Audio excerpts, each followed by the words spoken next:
special event alert.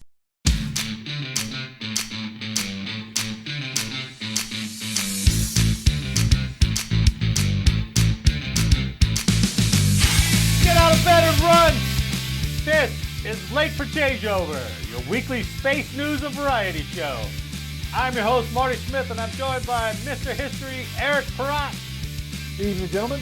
How the hell are we? And our man in the closet, Jake Wall. What's going on, guys? How you doing? And our very own Big Burn, Mike John. How's it going, everybody? We're here to bring you the latest headlines and updates pertinent to all Guardians and to the other lesser branches as well. So take your seats, get informed, and have a laugh as we present Late for Changeover. Good to see you, gentlemen. Good to see you all. Lesser branches when we have somebody. Well, I always try to see if they pick that up. You know, if we can be the little annoying dog being Space Force and just like piss off all the other little branches. Little branches, look at me. I'm going to get in trouble here. They're so cute. Gentlemen, joining us today is former Marine and current comedian Mel Austin. Mel, thanks for coming on the show, man. I appreciate it. Thanks for having me. And first of all, let's get this straight. Once a Marine, always Marine. I knew that was coming. Do that former stuff, man. You better Well, get it right. I thought it was supposed to be former because you can't say ex-Marine, right? That's I didn't right. say ex-Marine. So okay. Joining us today is Marine, and see, that doesn't work. Is once and always Marine and current comedian Mel Austin. All right, we'll try it that way. Yeah. How you doing, buddy? There is no other branch that gives anybody more grief for how you refer to them. You know? This is always in you. It's in your blood, baby. Yeah, it's drilled in. It's definitely drilled into your blood. Mel, you and I talked, I think Colonel Owen Freeland referred me on to you. So, and he met you at a TAPS class. But before we get to what you do now, let's go back and let's talk about your Marine time. So, where'd you grow up, Mel? Chicago. I grew up in Chicago, but I don't know if I really can say I grew up there because I left around age 7 and really grew up in LA, believe it or not. Oh, really? Yeah, I'm not too proud of that, but I'll at least admit it. Well, it had to be a whole different LA back then, right? Oh yeah, it was. It's a little lighter now. What led you to the service? I don't know, man. To be honest with you, I always try to think about was there this, dying thing to serve our country? No. Was there this whole thing about being a responsible person? And no. It was my recruiter, bro. He stalked me. Did they come? That's the way Marine recruiters do it. Bro, he showed up at my high school. Yeah, I was he going to say, came to my football games. He took me to lunch. You know what I'm saying? I was waiting for him to ask me for a date or something. You know what I mean? And then he was like, "Hey, so what are you gonna do with your life?" And I'm like, I don't know. And he showed me the video, and that did it right there. I was like, oh, yeah. I'm in. Were you considering military before that at all? Other than, before this guy, right? No, but I was kind of familiar. For one, our defensive coach, he was a Marine.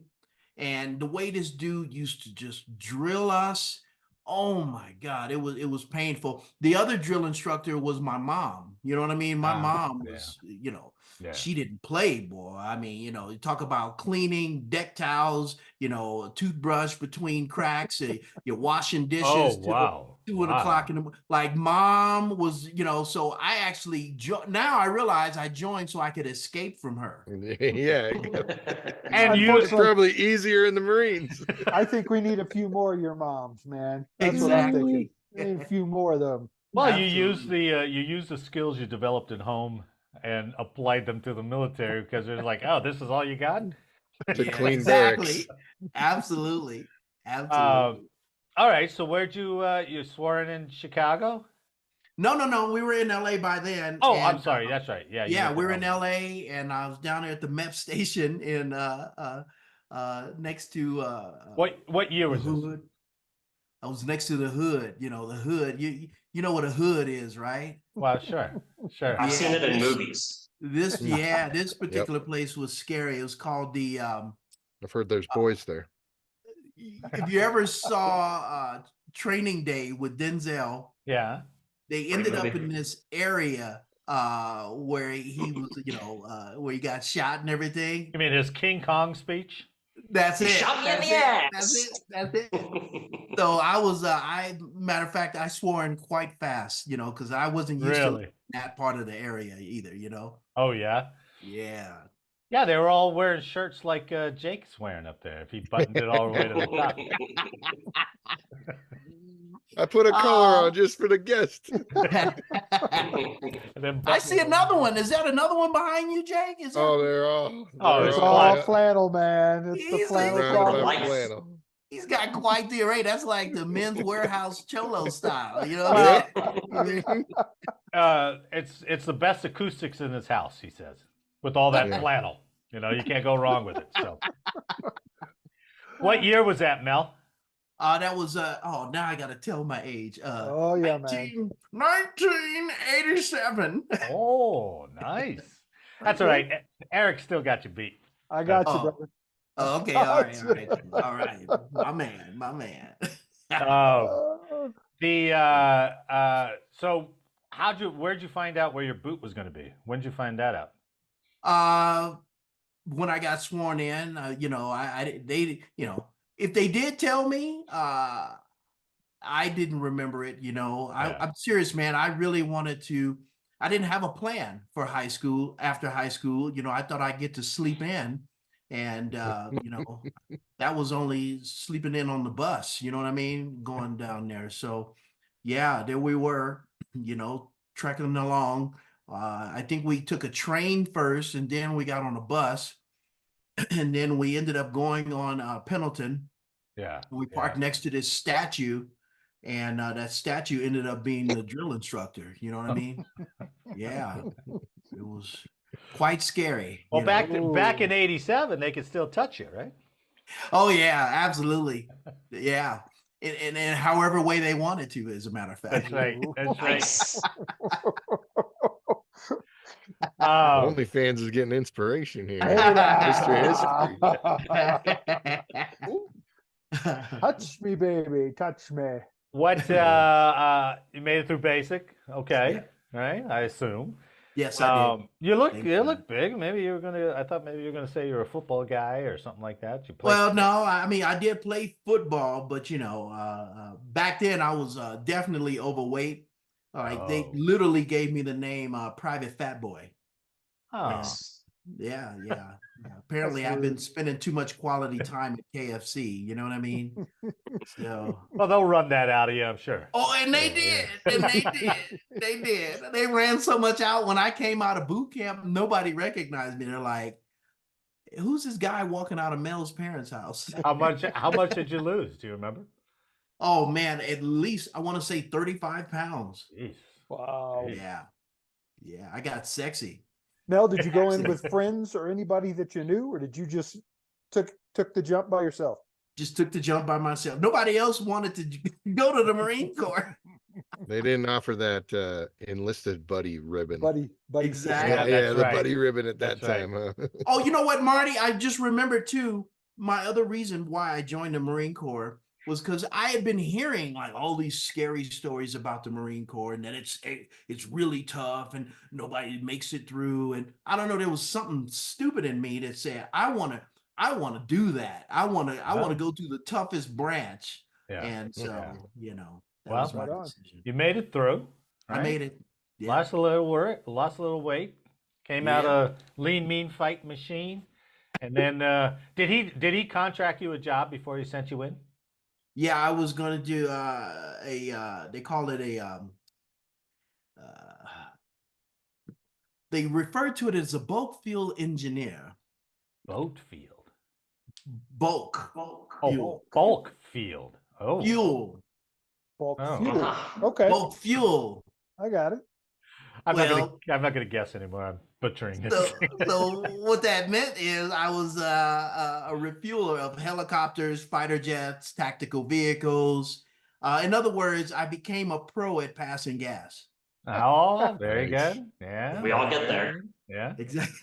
And he's pretty much the first Marine I've ever met that did not say, "Oh, I was an infantryman all the way," Really? or a rifleman, Oh, or yeah. whatever. Yeah. Yes. See, So they do I exist. went a little higher on the ASVAB. See what I'm saying? Just a little bit. So, within the Marine community, do they still Yes. give people crap about where you went to boot?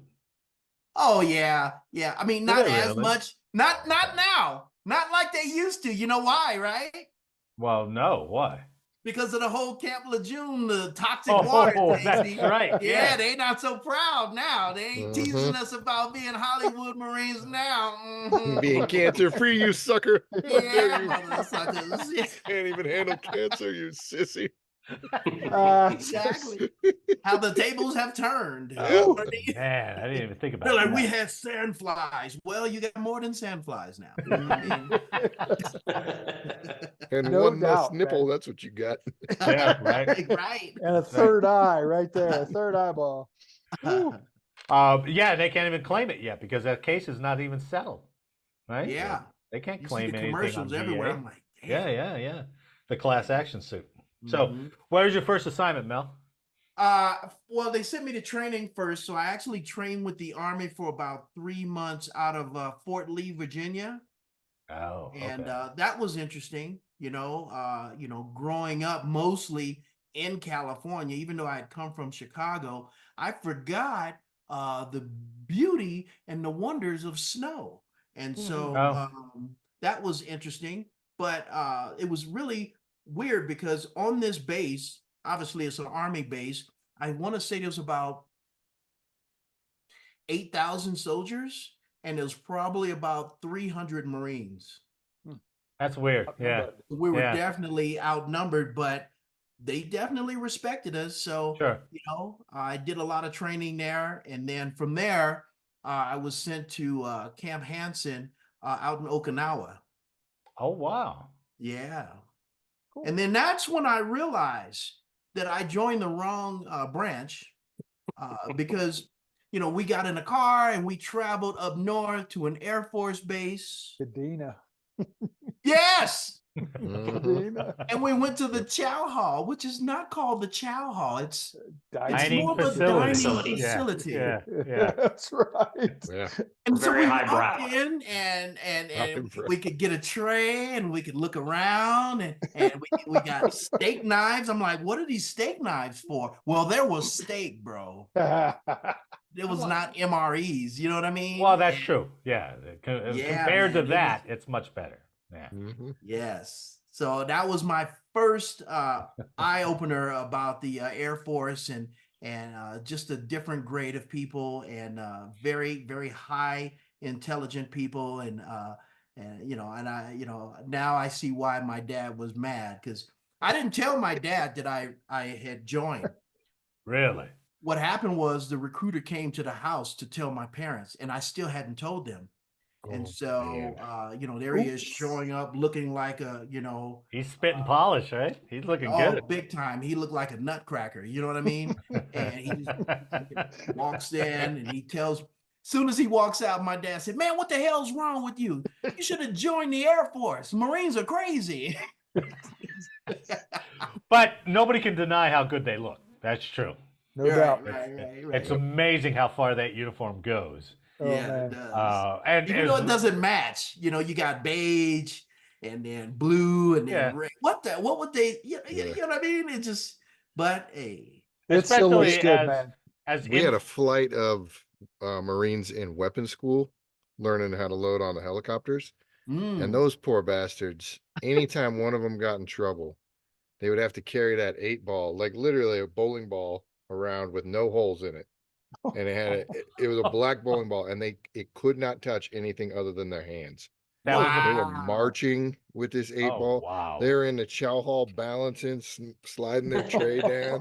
Wow. Like he was eating. I'm like, oh, that sucks. That was their punishment? Jeez, that's great. They Well, were behind the 8-ball, man. They were better that than Very creative. non-judicial punishment, which we'll talk about here coming up, right, Mike? Yep. Was that did you just do one hitch, or did you No, so from there, I came back to El Toro, which is SoCal in Orange County. It was called El Toro Air Base. Yeah. This is where all the jets were. That's where Will Smith was stationed out of. Hey, El Toro. Independence Day. Oh, hey, there you go. Yeah. That's some random information He right said there. it was Will Smith. He's That's full all of it. because I thought that was a That's made the up. only thing you know about El Toro. I thought it was made up. I was like, why are they going to call this base El Toro? They couldn't write something better than that. And I was like, oh shit, that's real. I had no idea that was real. Yeah, well, eventually they closed it down. It's a bunch of golf courses now. But I went from there over to Tustin Air Base. This is where all the helicopters were. And so eventually they closed that one down too. I think there's apartments there. But from there, I went over to Desert Shield / Storm. Oh, yeah, it was about that time, right? What? Yeah, so that was interesting being in Saudi Arabia. I remember that first night, trying to get some sleep after, traveling for 4.5 days or whatever it was. And just in the middle of the night, right around midnight, they have loudspeakers all over the city. Allah. Oh, that's right. And this, I'm sure, will go on for like 3 minutes. Five times a day, right? 5 times Yes, a day? sir. Yeah. Yeah. Yeah, man, it was quite interesting being over there, and nothing but sand and heat.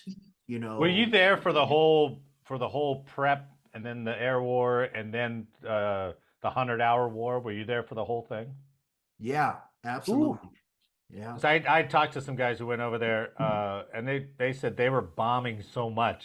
You actually kind of felt sorry for them because they were dropping so much. It's like, wow. Yeah, I remember where we were. We were just a few miles from the border of Kuwait, and you could literally feel the ground tremble every time a bomb. That's what I heard. Yeah, that's what I heard. It was very interesting. I mean, I was really, to be honest with you, I was too busy fighting the flies. Oh yeah. Yeah, bro. Oh, I'm telling you, it's 120 degrees in Saudi Arabia during the day. Yeah. Oh, yeah. And so what these flies would try to do, Marty, is they would try to land on your eyes and your lips, and you're like, what? Yeah. So then at night, right? At night, we got revenge, because what they would do is they would sleep along the top of the tent in the inside. Yeah. And so we'd be like, just trying to kill them. You know what I mean? We had our own warfare going on. You know what I mean? So that's what my PTSD is in. I had to come back and sit with the VA and talk about my fly.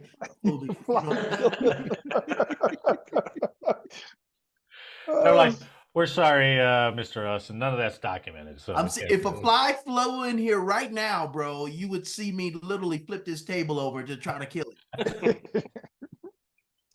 I'm possessed. Well, you got your combat ribbon, right? You're now a combat vet. Very good. Hats off to you. You came back. When did you get out of there? Did they keep you over there for a long time? I was there for about a year. Yeah. And then right when I got back, I was maybe within about 2 or 3 months before getting out. And, I'd had enough. I was like, okay, sure. I'm sure. At that point, so I'd always wanted to be a businessman. And so, just have my own thing and kind of create something enterprising. And so I use, that skill to, obviously keep taking care of the family, but I always kind of kept an eye on building my business. And so, I got out, man, and used my fuel experience and got into the propane industry. So I know propane. That's right. Propane and propane accessories. That's right. Yeah. Instead of King of the Hill, I was more like King of the Hood. King of the Hood, yeah. How long did you do propane for? Man, about 17 years, I think. Oh wow, you did. I didn't realize that you did. I did it all, Marty. So first of all, my boss who hired me, he was like, "Okay, you're overqualified here." but all we have right now is you're going to work on the dock. So there I was filling barbecue cylinders, for the first week or two. 20-pounders, baby. Yeah. There was this delivery route that all the drivers hated. They're like, oh, I hate this route. And there's those tall propane tanks that almost up to your chest. And you have to fill them up and then roll them, put them up on the lift gate of the truck, take them out to a business, go up and down stairs, load them on the back of forklifts, whatever the case may be. They hated it. I was like, oh, this is exercise. You know what I mean? So I took that route over, and I just, I enjoyed it. I started improving it, making it more efficient. Started growing it. And I think in maybe 4 or 5 months, I was in a manager trainee program. Oh, nice. So, man. Nice. Where were you at? Where were you at doing all this? Up in Sacramento, California. Oh, yeah. Yeah. Okay. Yeah. That's very cool. When I lead the TAP class, and you keep calling it TAPS, which is a big difference, Marty. TAPS is way different. That's just old. It's old. That's what we call old. But I always tell them that, because a lot of people are really nervous when they're about to get out. And so I tell them, you're going to be amazing because you are wired to win. The military, whether you believe it or think about it or not, it wires you to be on top of things, attention to detail, making things happen. And so, that's what I feel really was my cause for my training with the Marine Corps in the military period, to give me that discipline to really just kind of take things on. And so I, kind of moved through that, became my own district manager for the Stockton location, where I had about 15 employees, and we were responsible for a little over 2,500 customers. Yeah. Yeah. And then that was on the top 10 list of locations that were doing the worst. Oh, yeah. I turned that thing around. I don't know if it was a plot or not, but I turned that thing around, and then I got into sales and came back to SoCal with the same company, and then got into sales management. And that's when it happened, Marty. Yeah. That's when this whole thing about inspiring people and motivating people, like that's always been an interest to me, so I'm taking Toastmaster classes and speakers. And one of the delivery drivers for the propane company was going to an acting school.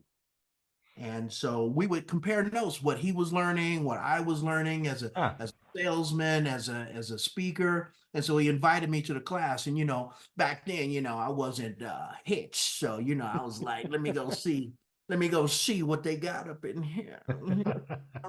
So I did. And man, I just caught on and really enjoyed it. And I found that I was a funny actor. And I think about a year, I decided, you know what, I'm going to try stand up. And man, from that point, I never really looked back, because, the stand up could be a little painful and rewarding at the same time. Because if you ain't funny, you I'll tell you. You find that out quick, right? Yes, you do. Yes, you do. And I just like that challenge. And in November of this year, I just made 30 years of doing stand up and acting. Damn. Wow. Congratulations, man. That's 30 awesome. years. Damn. Thank you. Okay. Yeah. So, what are you doing? What are you doing now? And what's all your businesses that you got now? So, I have a company. It's called Laughing to Success Entertainment. Okay. And so what we do is we actually provide clean comedy to everybody, everything from church events, fundraisers, hospitals. Jake, you're out. You're Right, out. right. Jake. The clean part, yeah. That's all right. It's all But good. everybody's welcome there. Yes. Of course, military events. I have a team that does school assemblies. We do senior citizen homes. Then I MC everything from golf tournaments to award ceremonies.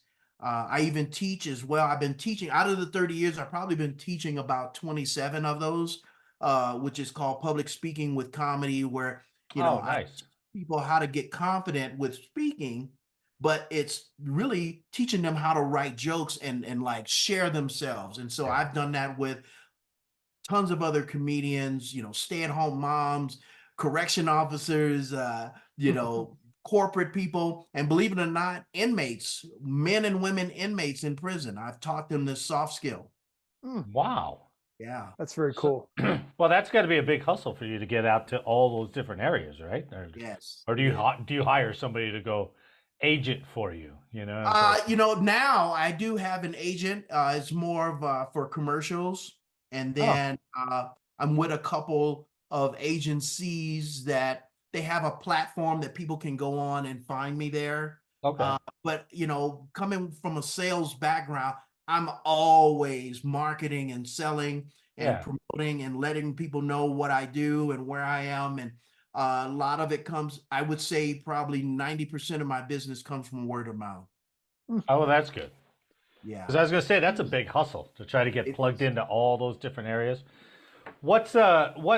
How did the transition assistance program. Transition assistance program. How did now your contract? That means a whole different thing this day and age. I know. Just clarify that. He's a doctor now. Look at this guy. Yes, that was good. That was good. All right. Our man in the closet, so he's an expert on it. Exactly.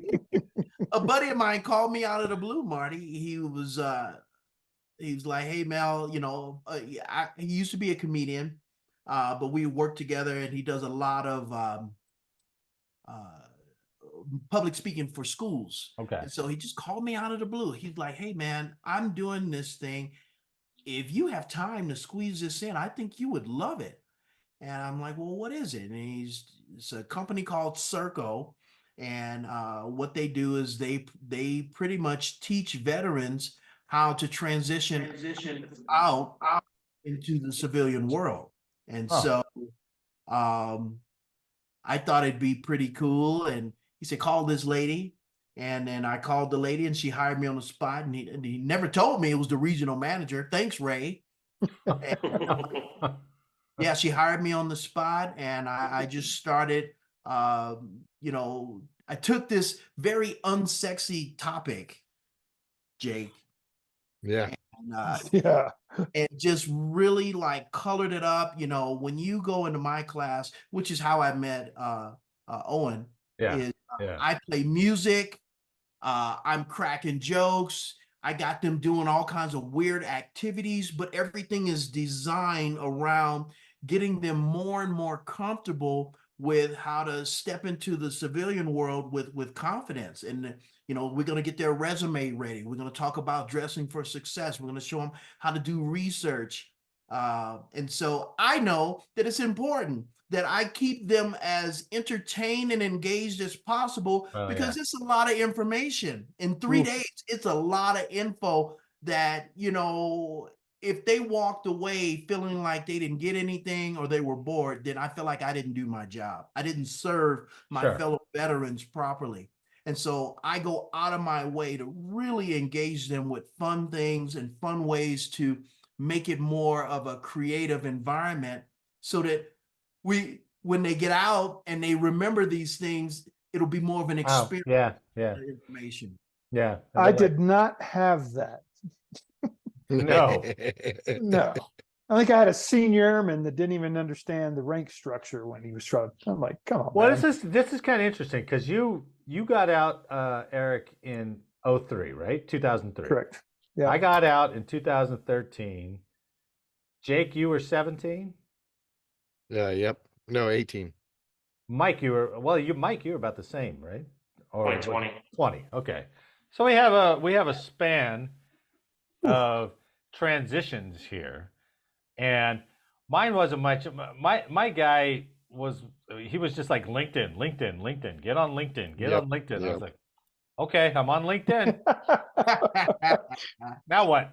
He's like, oh, don't worry, that's the door. And I was like, that's it. That's all you got to do. All right. So, and Eric, you had nothing. They were just I had a senior airman that literally didn't even understand what his job was. Yeah. I mean, he should have sat through Mel's class just to understand the importance of veterans separating or retiring from the military. Yeah. What's next? He talked about a little bit of the VA, submitting your claims, and that was it. The transition piece was terrible. Yeah. Mike and Jake, what was your experiences going through? I don't know if it improved at all or not. Jake, you first. I think being a space operator, we had people hitting us up even before as soon as we'd hit the button, people were kind of like, hey, what are you doing when you retire? Yeah.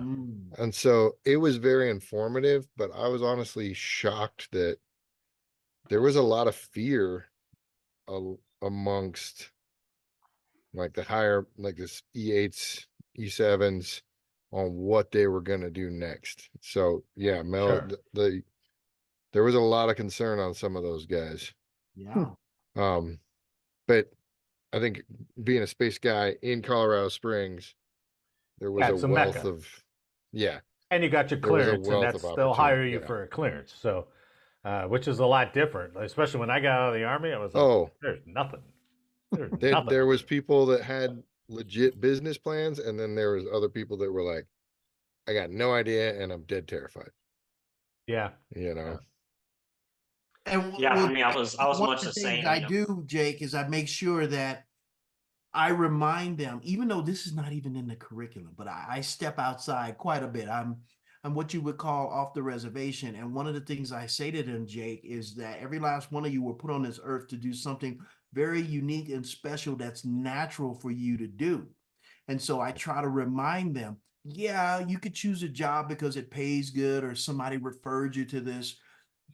But what is it that you're passionate about? What do you love to do? What about your skills that if you could find a job that allows you to like enjoy it, then the success will come. So it's a little different spin I put on that for them so that they can really start looking at, well, what do I like to do? Or what would I like to do when I retire? And what would be fun for me? And because that's what I do. I'm doing what I love and it doesn't feel like work. And in my case, that is bullshitting with friends in a sea of flannel. So, I found it. Finally, you're right here. There. Right on. Found my niche. I'm part of that too. Yeah. It's not about money because there is none. Yeah. Mike, Athletic what were you going to say, Mike? For me, I was much the same. I walked into my TAP class with a signed job offer already. I had a buddy. Right. Yeah, I had, Scott Swick was there, and I was, in my last couple of months of active duty, I would go into his office and chit chat with him, and he got me on his company right away. But, from the TAP perspective, it was taught by a VP of some bank. And so she had a lot of hiring experience and stuff like that. She walked us through the various websites beyond LinkedIn, things like Glassdoor to do the research on companies and see what employees were saying and stuff like that. Of course, the resume stuff. I myself, being an active reservist, we hired people. So, the interview process was a little clearer from my perspective. And, it allowed me to help the other guys that were much junior, throw curveballs at them that they wouldn't have been thinking of going through the class. And, to help them just kind of branch out, bloom, if you will, from, their military background and what they were doing there, and just kind of open up and see the world for what it could be. But a lot of these guys, I would say 50% of the guys in my class thought they were going to go out and start some brewery in Denver. And I was like, dude, it's a saturated market, man. Like, good luck with that one. Oh man, we're veterans. Everyone will come to a veteran bar. It's like, yeah, good luck, man. But well, and I'm with you on that because they're like, oh, so many people in the industry, you should have no problem getting a job. True, but it also depends on the company being if the company's hiring right then. If they're not hiring, Yeah, That's what happened to me. I know 10 guys in that company. They're like, sorry, they're not hiring. And you're like, oh shit. We have to win the contract first. But So I spent a month, Marty, a month. Yeah, waiting I for did that. too. Yeah, I did So I went too. to work for Colorado Gold Potato Chip. Oh. $7 an hour, a quarter incentive if you clocked in on time. Whoa. Yeah, 7.25. Could And never you get that pass- quarter, could you, Eric? And You all pass- the unsalted potato chips you could Woo! handle. You pass your urinalysis, 7.25, baby. Woo-hoo-hoo. So I did that for 2 weeks and went, what the hell am I doing? You know? So subsequently, he started at 650. Yes, sir. But waiting for a I contract. don't know how you even tested positive for pregnancy, but you did it. Oh, come I'm on proud now. of you. But I tell you, Hey, part of the Chuck. problem with taps is that I think Tap. you said tap. I don't know why I say taps. I'm just gonna keep saying tap. Do with this Yep. guy. Okay, yeah, your military career is dead. That I mean, they don't go enough into VA. They don't go enough into. Oh yeah, now you got to pay civilian taxes.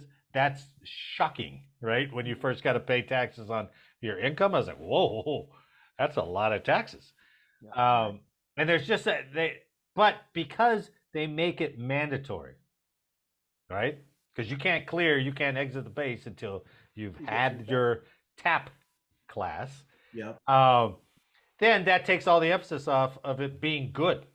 Because they're like, wow, these guys got to be here anyway. So that's why you get the little senior airman who's just like, yeah, here you go. Here's some information. Here's some pamphlets.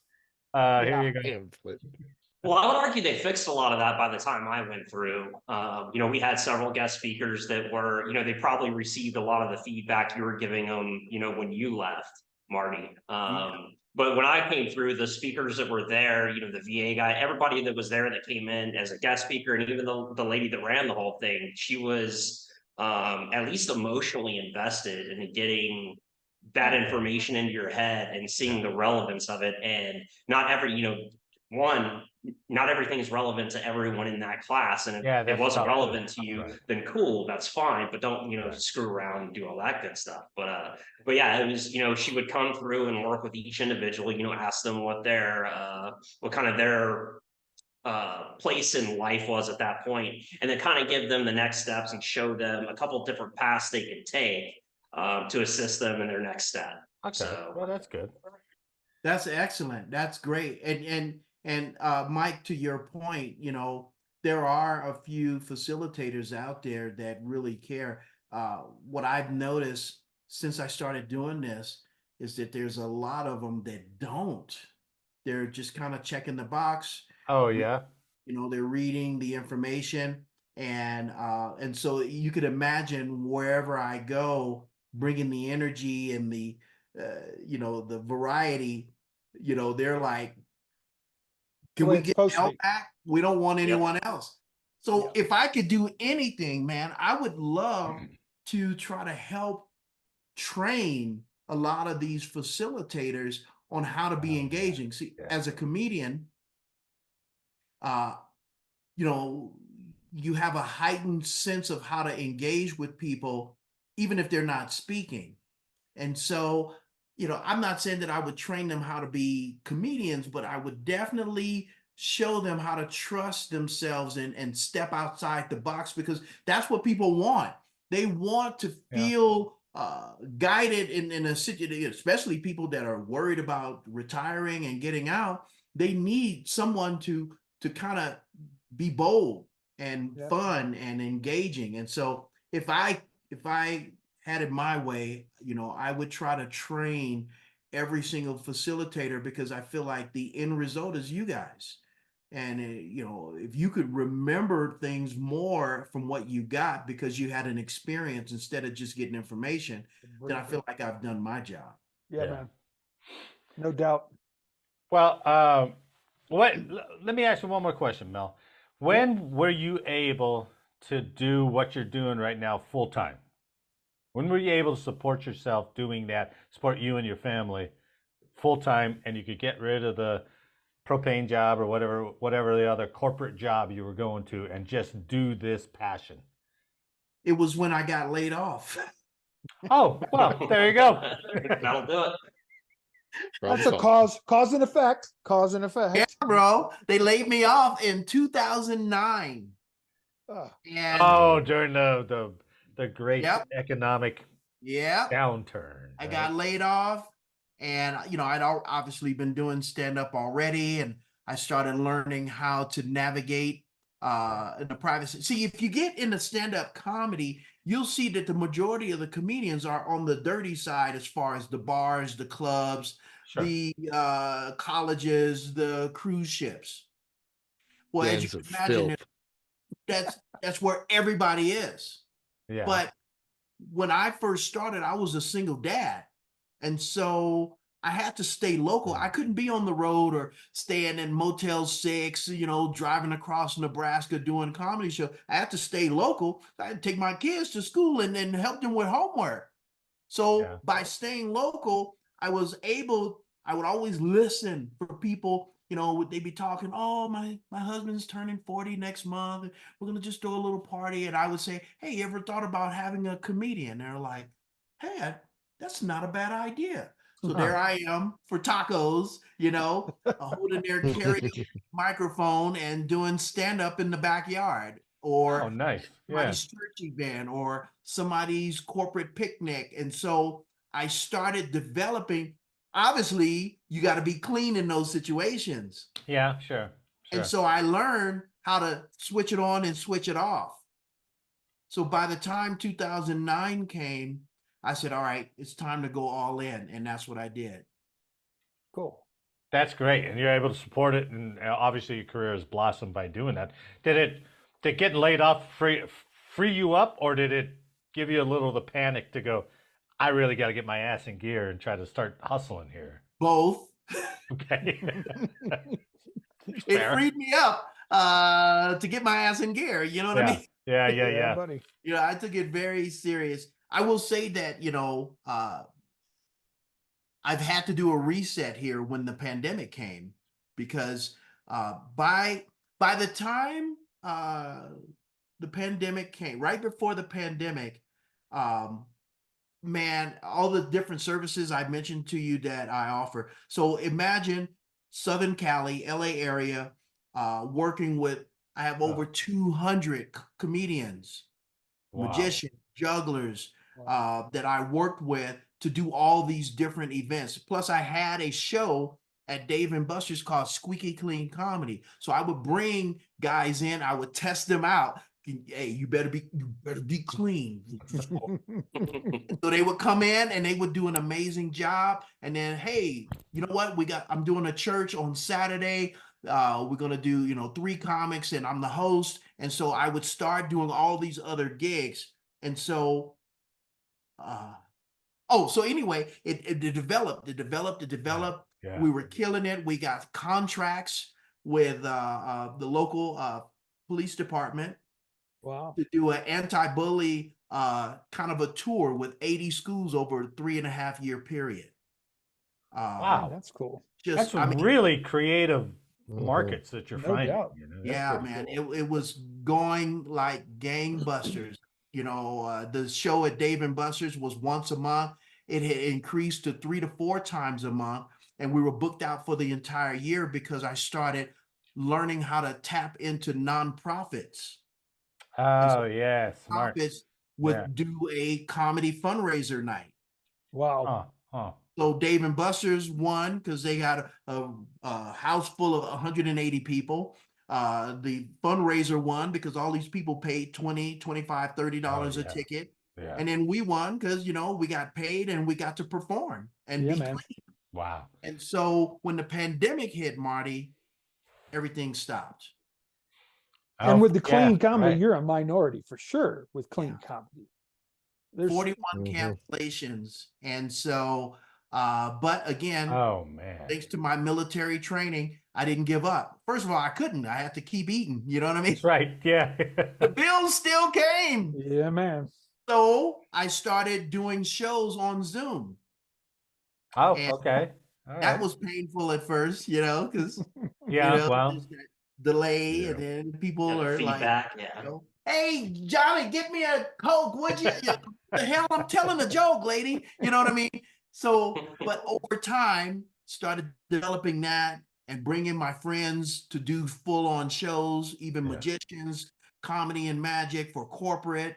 And so I started building that platform, and then that's what got me in a position to move with my fiance to Colorado Springs. Oh, nice. And I so, gotcha. Yeah. because I'm like, who knows how long this pandemic is going to last? And you know what? As long as I got a good Wi-Fi, I guess I can be anywhere. So that's what I did. Well, And so I'm in a whole new market now. And they don't know me like they used to know me in SoCal, but I still get calls to go back there. But slowly but surely it's building up here as well now. So, yeah. you Yeah. know, I had to do a reset, but I'm just grateful that, I have, sticking to it. Nice. Well, you've shown that you can be successful at resets, as many as you've done. So, I mean, you reset out of the Marines, you reset out of propane, now you reset out of COVID, Yeah. now you reset out of California. So, Yeah. Exactly. hey, Bill, if anybody's listening that would be interested in your services, is it fair to say just go to laughtosuccess.com, your website, and there'll be Yes. contact information there? That's right. That's LAUGH 2, the number 2, that is success.com. Um, Everybody put TO, and it's not TO, it's 2. Two. Because that wasn't available, Laugh to success. Well, I'll include that in the show description, so we'll Thank have you, that when we go out there. So, Get it. did we leave you hanging? Anything else that you want to pitch? You got any big things coming up or anything in the works? No, man, I just want to say that I really do respect you all. Even though we don't really, really know each other, the fact that you've all served for our country is just so huge. Hmm.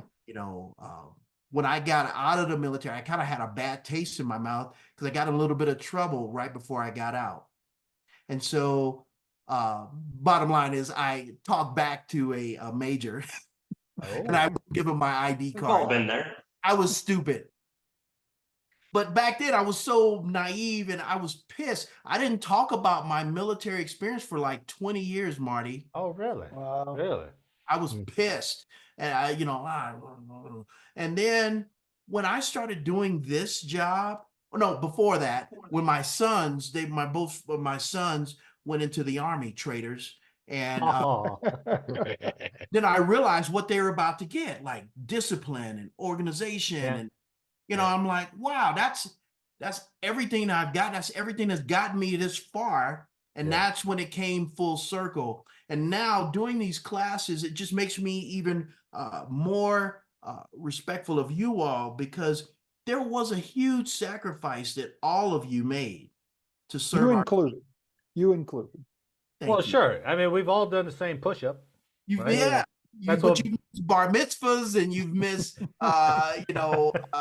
birthdays and anniversaries to serve our country and to do things that you didn't want to do for the greater good of really taking care of us. So I just want to say, if anything, that I really respect you and I thank you all for your service, because it's nothing to just wink at and, oh, thank you. No, I get it. And I'm just really grateful for all of you. Well, as Very my good friend Big Vern says, thank you for your support. Yeah. Not your serve. Hey, before we let him stop talking, I want to hear a clean joke. Oh, Man, I ain't got no clean jokes. come on. Well, then throw the dirty one at me. First of all, Amen. no. What I mean is, I don't tell jokes. What I do is I talk about life, man. I talk about being a salesman. I talk about being, a black guy who sounds white. You know what I'm saying? I talk about all kinds of, I suppose I shouldn't have laughed as hard as I did at that. I was like, oh, Don't You're worry, a bro. horrible person. It's true. Well, Mel, well, tell it you was that- it was Eric that called him a minority. exactly. talked about Oh, his here we joke. go. But I was also Yeah, going to he tell was you, talking about the clean comedy. right. I was also going to say, Mel, you sort of debunked my whole thought process, because I always thought African Americans joined the Navy, not the Marines. Well, it's a department. It's the men's department. The men's department. So Mhm. there's some history there. You'll have to go back. I'll explain that to you later, Mel. Marty set us up. That's what he did. Well, thanks, Mel. You gonna hang out and crack wise with us over some news stories then? Yeah, why not? Absolutely. Okay, let's get on to the news then. Thanks for the story, Mel, and we'll come back to you. Don't worry, we'll come back. Mike, start us off with A1C Jack Teixeira. All right, so yeah, we kind of Mel left off with talking about getting into some military discipline, and speaking of one guy that's getting some military discipline really well right now, Jack Teixeira. This was the guy who was out of the Massachusetts Air National Guard as an intel troop, who, trying to earn internet clout on Discord, started to print off and photocopy and take pictures with a cell phone, top secret documents about the Ukrainian war. Oof. Because him and his buddies on his little Discord chat would, sit there and argue about who's winning, all this and that. And Jack Teixeira, having access to JWICs, decided that he would win the argument by providing top secret documents out to what it ended up being accessible to the world. And then his ass got caught. Apparently somebody who was involved in that started seeing some of these things picked up, and then of course it had the headers and the footers, TSSCI, all the different markings and all that kind of stuff, and it started making its way back and got back to a security manager who then ran an investigation and then caught this dude. Well, was it yesterday? It was Sunday night, I believe. Yeah, I think that's when you sent it. Yeah, the news article from ABC News that I'm referencing here was that 15 of the airmen in his unit had been disciplined now for his not discrepancies, but his criminal activity. Wait, they got disciplined because of him? Yes. Yep. And so the IG went in, did an inspection, to see what was going on within that unit, because this is a pretty serious thing. I mean, we joke about pocket skiffs and things like that, but taking pictures of stuff and putting them on the internet it's pretty flagrant stuff once you're dealing with security clearance and all that stuff. But what they said was they detailed a pattern of lax oversight by Air Force officials that indirectly contributed to his alleged ability to gather and then leak classified documents without being caught, even as other airmen knew he was improperly accessing the sensitive materials. And this went beyond his duties in IT. Oh, I guess he wasn't an intel guy, he was an IT dude. He's a cyber guy, I think. He was like a cyber guy. Bro, that sounds like some straight up Ukrainian porn going on right there. Silly stuff. Yeah. I don't know. It's crazy though. The security manager, if back in my day, when they assigned the security manager, was in charge of the SCIF security piece of it, where the material was, where the access was, it was an additional duty. The security manager wasn't a full-time security professional like I was, who had the time and effort to put in to ensure that crap didn't happen. So I think that additional duty, the overall service, had an impact on that as well by not providing a full-time security professional. Yeah, it could be, but it's also a National Guard unit. I don't see a difference there. Well, they may not have the manning. They may not have anybody to fill that. Well, that's my whole point. I'm sure there's a little less rigor with the National Guard. Maybe they don't, but that's the point. You're walking into a potential unauthorized disclosure, and there it was. Like I told Mike, I have questions on this whole thing, right? You always have the other side of the spin to these stories. I love it. I happen to think. Well, hold on. Before we get to that, let me tell you the rest of the news story. Uh-oh. There's more. We tend to cast judgment immediately. Oh, I've already cast. Yeah, I don't need the rest. Back up from there. So before we get there, Jack Teixeira, he's indicted on 6 charges of willful retention and transmission of national defense information. And then 15 people from staff sergeant to colonel have been removed from their positions and have received NJP. Damn. In regard to this. So Yeah, 2 colonels, the group commander, and then his squadron commander have been relieved. Yeah, they All burned for all losing oversight on this. they burned all the way up that chain of command. Oof. Yep. Now, So yeah. Does it So say don't go to what he 102nd. no. Mike, is there any info about what was actually leaked? It was, intelligence estimates, reports. I haven't obviously looked for those documents because I have a clearance, and that would be a big thing for me to do and a big no-no. But like, hey, what's up, bro? in the news articles, it was, there was pictures of, intelligence estimates, reports on casualty numbers and things like that. Just stuff stuff that he was arguing with people over that he felt that he needed to bring citable evidence to, and that citable evidence was cell phone pictures of classified documents. So Yeah, so he but anyway, over to you, Marty. You think this kid's being drugged? He gets into arguments on Discord with his friends, and they're like, "You don't know what the fuck you're talking about." So he goes and takes a picture of a top secret document. It's like, see. So he was going over to the Intel computer, the TS Intel net, and pulling stuff off of that. But I don't know. I find it odd. One, he's National Guard. He's got to be an active guard, right? He's got to be full time. Because he's not going on one weekend a month and he's like, "I'll be right back. I'm just going into the secret closet. I left my shoes there last month, so I'll be right back." And he like takes all this stuff and he takes off. So he must be a full-time guard. But if you read all the articles about this dude, and the case just keeps getting worse and worse and worse, right? First, yeah, you're right. They don't say much about the documents. Obviously, they can't. If they're TS documents, you can't say what they are. I get it.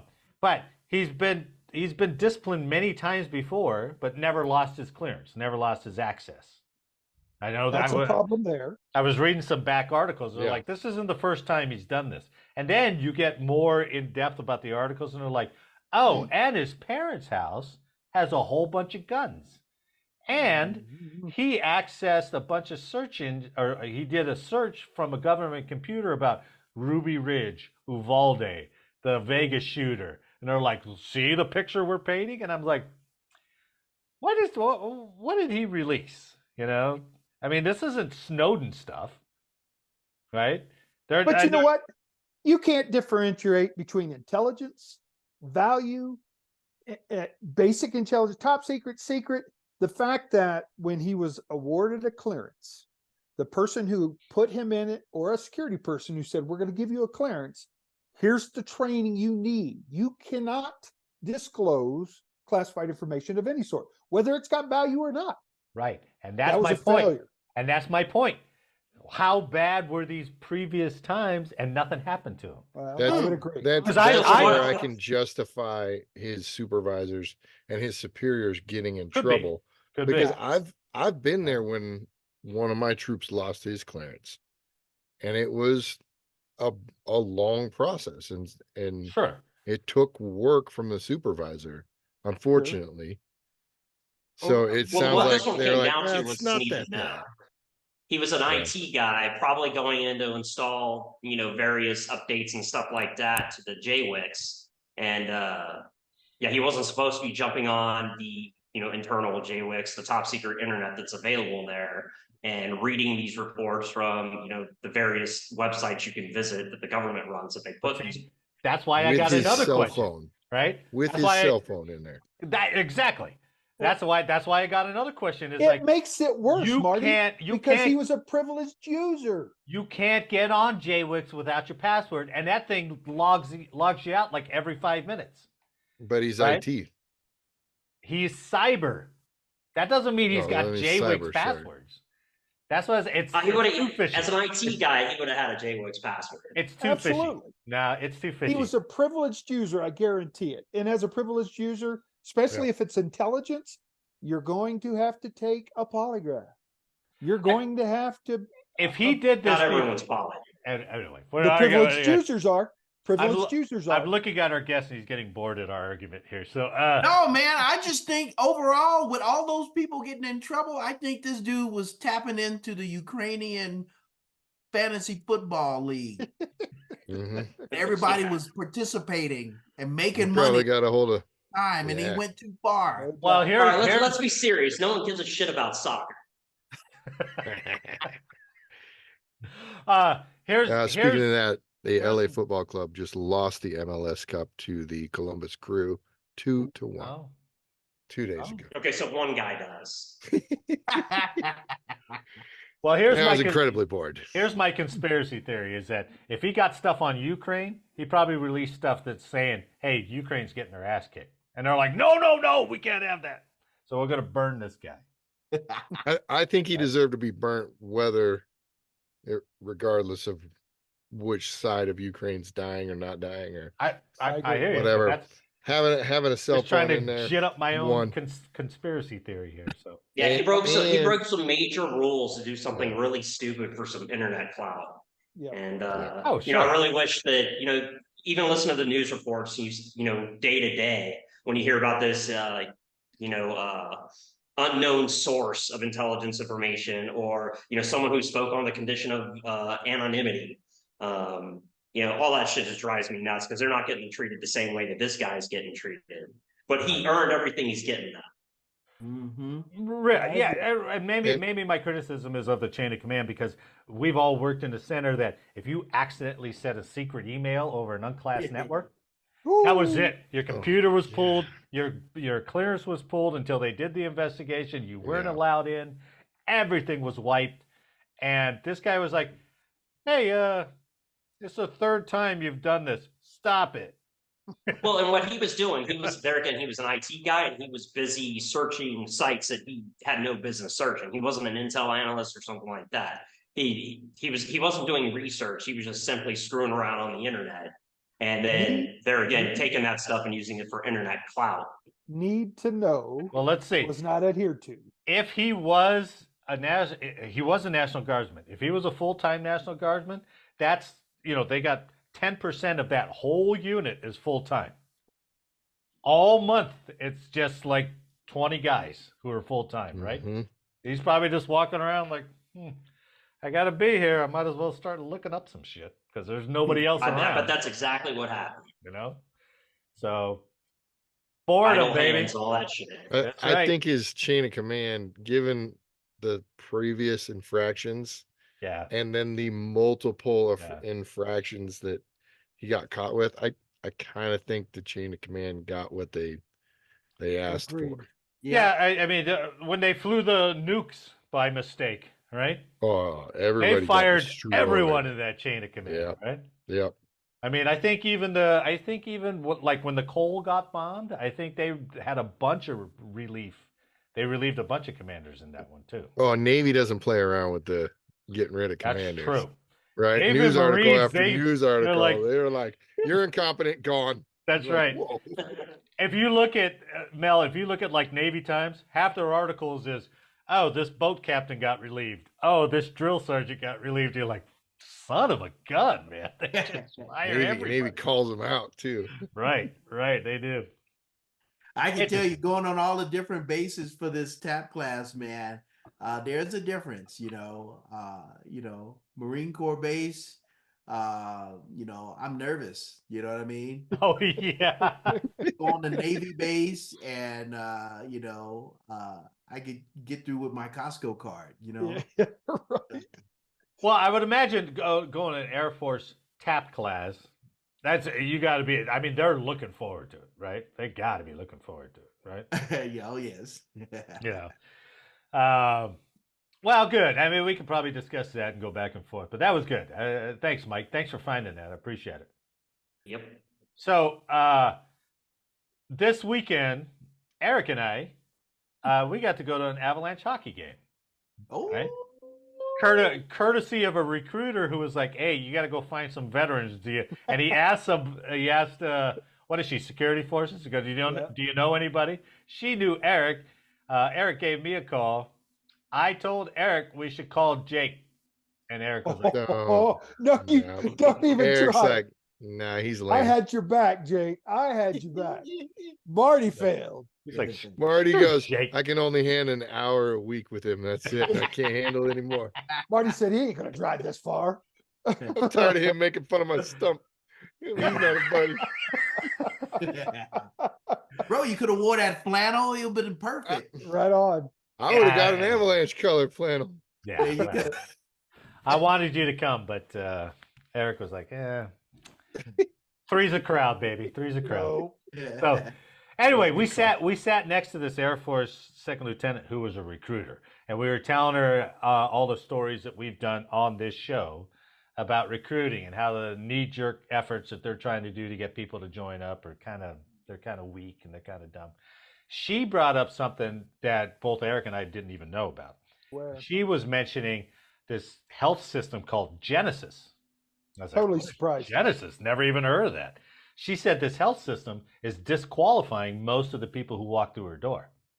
So, and Eric and I was like, we got to get her on to talk about this. Yeah. Well, then I run into this article from Air and Space Forces magazine. Air Force to start tracking why some recruits back out before joining up. And I was like, oh, that's good. That's interesting. Probably a smart thing to do. Well, I didn't even know what was happening, right? So starting in January, the Air Force Recruiting Service will track why applicants leave the accessions process before signing the dotted line. The goal is to understand what makes people who are interested in serving decide to leave, and if there is something the Air Force can do to improve its processes. So that first paragraph was like, what's going on? They're talking to them, but they're not getting all the way to where they're signing up. So, and this was interesting. One person interested in seeing the resulting data is Senator Elizabeth Warren, Democrat from Massachusetts. She is the chair of the Senate Armed Services Committee, or Senate Armed Services Committee's subcommittee on personnel. Warren grilled the heads of the service's recruiting commands, including Air Force Recruiting Service boss, Brigadier General Christopher Armheim, at a December 6th hearing, saying that many healthy candidates are held up in a lengthy medical accessions review process due to conditions as minor as a childhood wrist sprain. The senator cited military data showing that 1 out of every 6 recruits needed a medical waiver. 1 out of every 6 That's crazy. needed a medical waiver in fiscal 2022. Getting through a review could add 70 or more days to the applicant's process for Army recruits, she said. So if they're not on a delayed enlistment, right, and the recruiter keeps telling them, hey, I'll get back to you, you telling me that interest isn't going to fade? Of course that interest is going to Oh, fade. yeah. Especially When out that of bet Marine you- recruiter shows up. Oh, yeah. Yeah, the right, Marines guy, yeah. he's The coming. Marine guy comes and goes, don't worry, we'll put you right in. We don't care what you got. We want you right now. I bet you this is to cut down on things the VA has to pay for. I after wonder they about get that out, too. Like Yeah, I wonder about pre-existing that too. things. So Well, here's the scary thing. Part of the problem, it says it's an even bigger problem if all that red tape is causing some healthy applicants to drop out of the recruiting process altogether. Part of the problem is military health system Genesis. I've never even heard of it. I've never There it even heard of is. this, right? The system connects to most civilian health information exchange networks, giving the services and U.S. Military Entrance Processing Command access to an applicant's medical history. So the government's got a program that's just like, oh, you want to come in? What's your social? Bloop. And it goes out and grabs medical history. I'm like, I like your don't know how medical they get credit report. past. I don't know how they get past HIPAA. How do well, they get yeah, past HIPAA? They're to do government that? programs. The government could just It waive doesn't that matter. So requirement. obviously they're No. reaching out, right? I disagree with that. But they say that history is often incomplete or contains insufficient information to make a waiver determination. So that slows the process down because the services then have to request extra documentation. Genesis is often difficult to use, further slowing down the process. So, wait, it's got enough information to disqualify people, but not enough information to waiver the people. Well, it makes you wonder, right? Because they're saying, Right. okay, here's an issue that you've had that's instantly disqualifying unless you provide some background information And then it's up to the recruiter to go, hold on, let me go make a phone call. And he's like, it's Friday. Man, just send them to MEPS and see if they can duck, walk, and Friday. cough. They're Send 'em good. to- send them down to the Marines. Well, no, I mean, like we all went through the same kind of initial MEPS, right?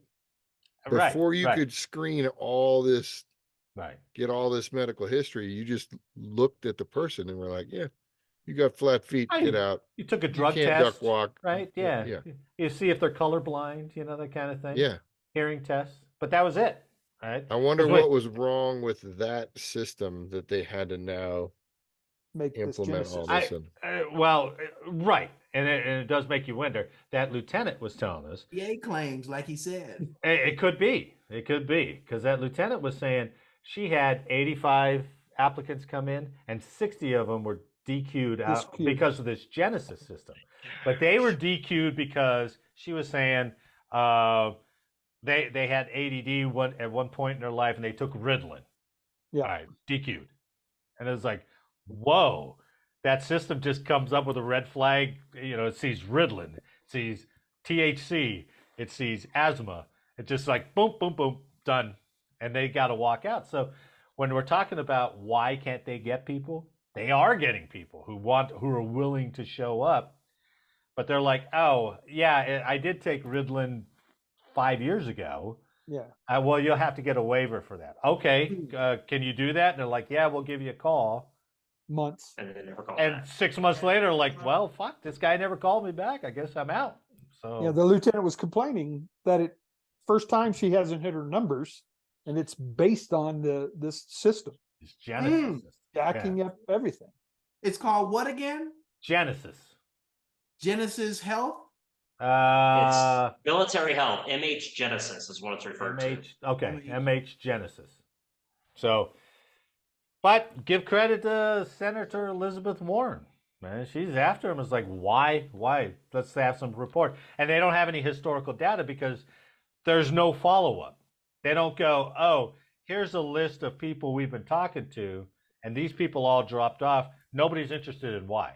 They're just like, oh, I guess they're gone. I still have that legal question. I'd like to know the legalities of it.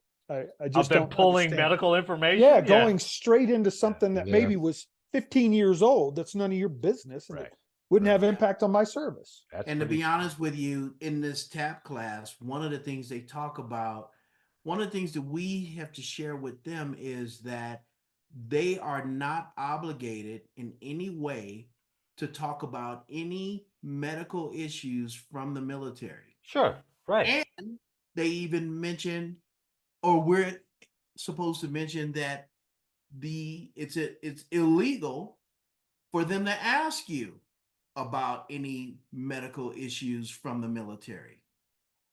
Well, Yeah. The only It- time they can ask is after they've made you the offer, and now they can't back out of the offer. Oh, But in yeah. the interview process, they can't even ask that stuff. Yeah. So it's It kind is- of hearing this. it is interesting. You just brought up a good point. It is interesting on the front end. Genesis is all like, "Oh, you got this, you got this, you got this, disqualify." On the back end, Genesis is like, "I don't have any record of that back problem you're talking about. No shit. I don't have any record of your knee. What are you talking about?" All of a sudden, There's- it's solely inadequate on the tail end of your career. Yep. Interesting. So there's a quick article on the prevalence of the use of Ritalin between 8, 10, and 12 graders combined. Yeah. And at the height in 2001, of the people that answered this question, 4.3% of those grades were said, yes, I used Ritalin. Wow. 4% 4%. of those kids that answered honestly. God. Well, Were- there's your recruiting problem right there. They're all Well, and disqualified. they're missing the real question here is how did you use it? Did you break it up and snort it? Did you cook it up and shoot it into a vein? Like those Or are relevant was it a- questions for it. Yeah. Or was it given to me? And to be honest, back then, like Hey. 2001, Yeah. like Lots of half kids. those kids are on Ritalin, and it Yeah. significantly dropped off because in 22, it got to as low as 0.8% said they were on Ritalin. Now they might be on Adderall or whatever the hell else the Some new other- drug Sure. is, Something. and that'll DQ that generation meth. when they try. Yeah. Well, Yeah, or meth. well, Yeah. I'm waiting for the report 10 years from now where they're like, Oh, "Hey, did you take Ozempic to lose weight?" That was a big mistake. Because that's Yeah. a popular thing, right? That's Oh Yeah. yeah. The weight you loss have thing. no bone density. But you look great. Yeah, you're looking heroin chic already. Keep it up. Jeez. All right, one more quick story, then we'll get to history and we'll call it in depth. All right.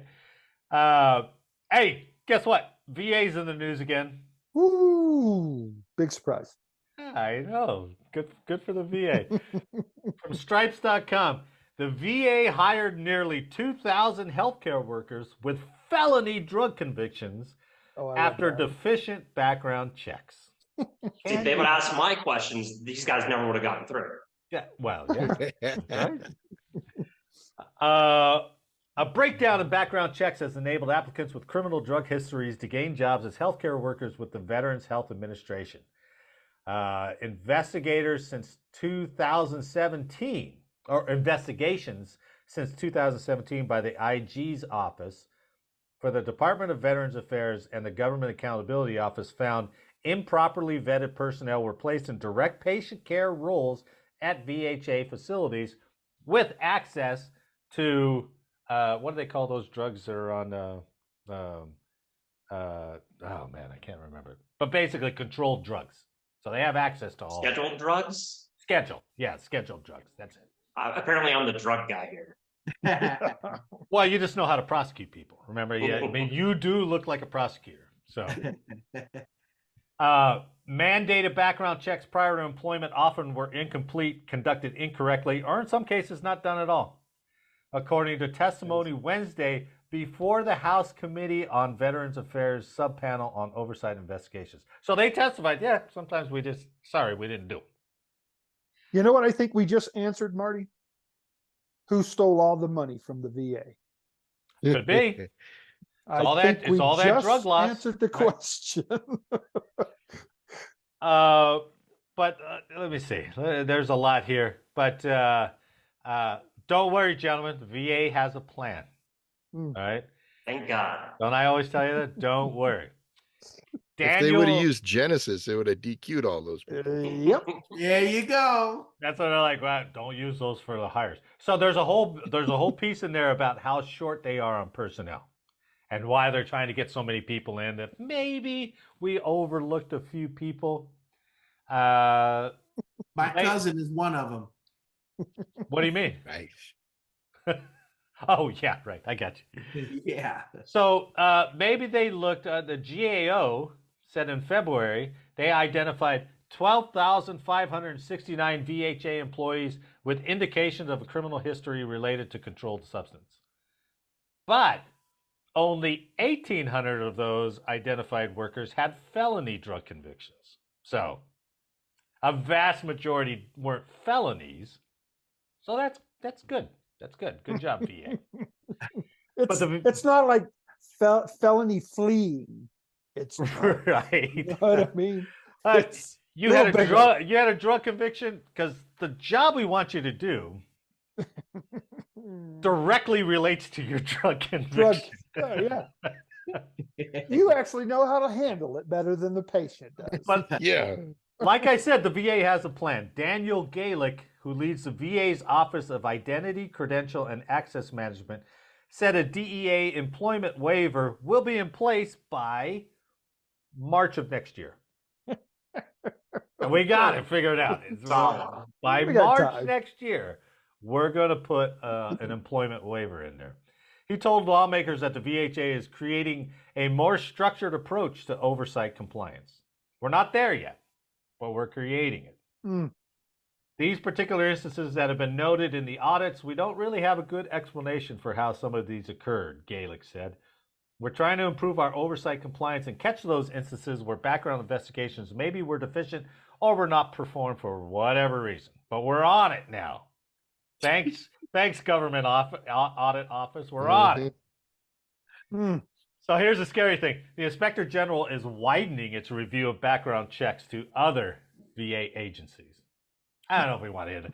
Hey, wouldn't it be so frustrating to be in that government audit, guys? Because you know they're going to come back and they're like, look how bad this one is. We Yeah. But didn't find anything. They're not It's even the listening easiest to job us. ever. Couldn't complete it. You ever do an audit? Not in the last 7 years. Okay. You ever audited the employment stats on the drug tests or anything? Nah. Oh, But no. that- You guys are looking at that now? Yeah. Oh, shit. When did we start looking at that? Mel, we Only just... with the people using drugs or dealing with drugs? Oh, so you Both. mean like Oh. everybody? Oh, well, that's going to take us a little while. I did not get that memo. Mel, we did a story a couple weeks ago about how the Pentagon failed its 6th audit in a row. Mm. And over half its assets are unaccounted for. But they're getting better. The spokesman said, we learn on every one of these audits that we failed. Mel, when you were in the Marines, from Half a the Marine Corps assets, perspective, bro? yeah. Can you imagine if you showed up and you're like, half of whatever I inspected, I just couldn't find? I can't find. Would your supervisor be like, well, you're learning? Like,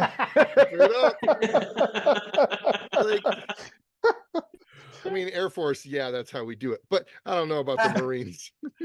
Yeah, well, I'm sure Marines are like the Army. You got to go turn in all that equipment they issued you, right? Oh yeah. Yeah, try that there. It was like, Yep. I got 3/4 of it. Good. Yeah, well, here's the Are we, bill. are we good? Now you gotta go to jail for the That's- rest. Yep. Holy cow. That's amazing. Well, that's what we do. That's what we do. VA is a nonstop source of entertainment on this Oh show. my goodness. And so don't get frustrated, because if you think about it, you'll put your hand through the wall. But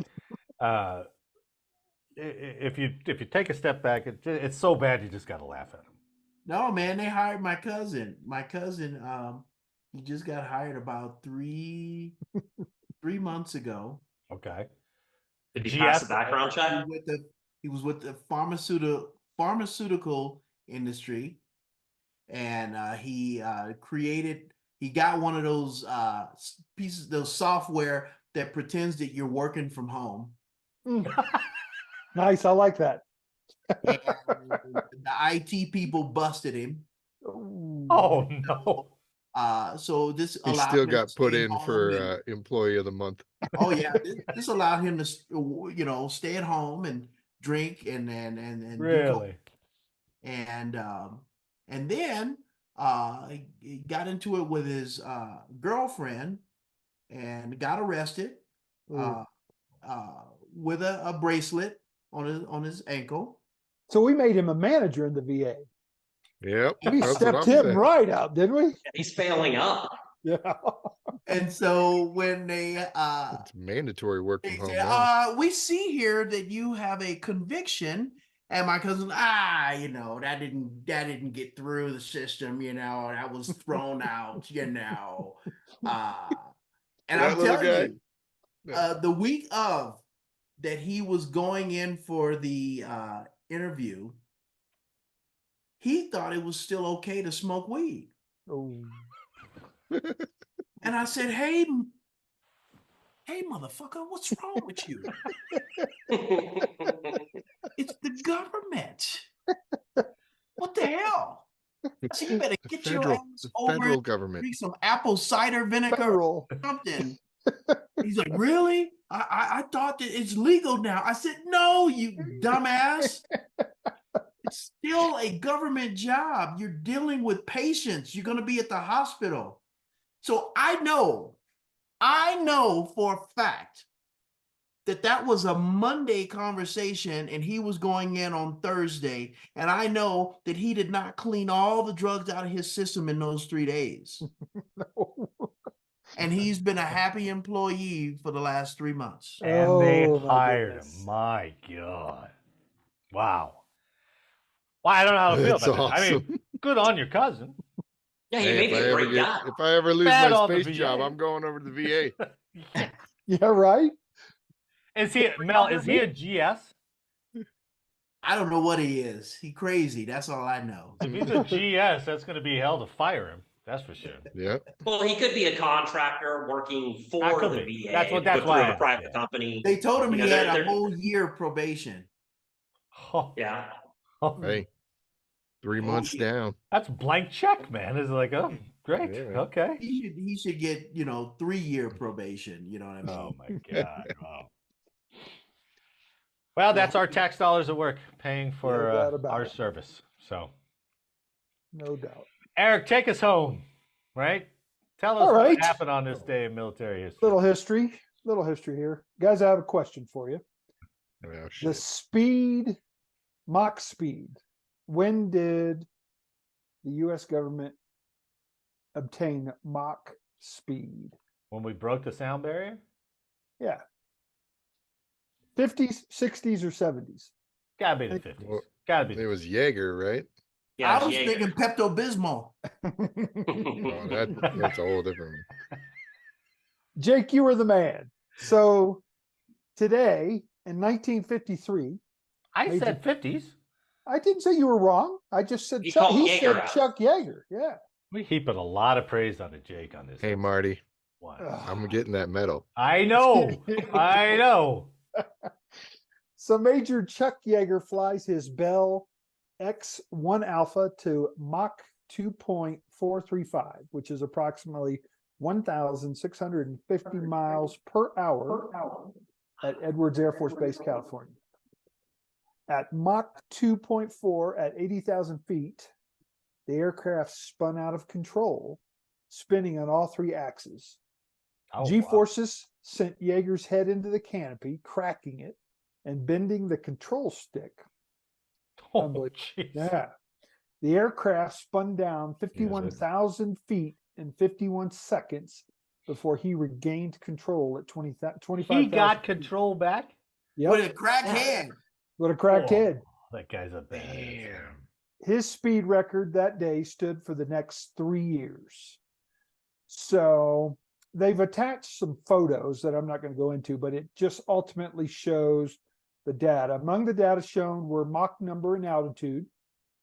The speed and altitude changes due to the tumble were visible as jagged lines in the graph. I love this. During the tumble, these twice reached 8 Gs, or 8 times the normal pull of gravity at sea level. At these G forces, a goodness. 200-pound human would in effect weigh 1,600 pounds if a scale were placed under him in the direction of the force vector. Producing these graphs was a slow, difficult process. The raw data from onboard instrumentation recorded on an oscillograph film.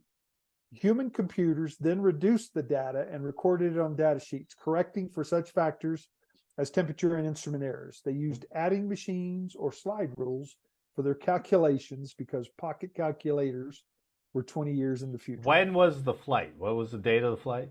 December 12th, December 1953. 12th, man. Yep. Wasn't that the whole basis of $6 Million Man beginning? I If don't you know. remember that TV show, The $6 Million Man? Oh, I remember the show. Steve. Yeah, Major. because if the beginning of it is him crashing in the experimental plane. Mm. And then they had to give him 2 legs and an arm and an eye. Mm. The question is how far that would have set? How far would that have set Mach speed back had he crashed that day?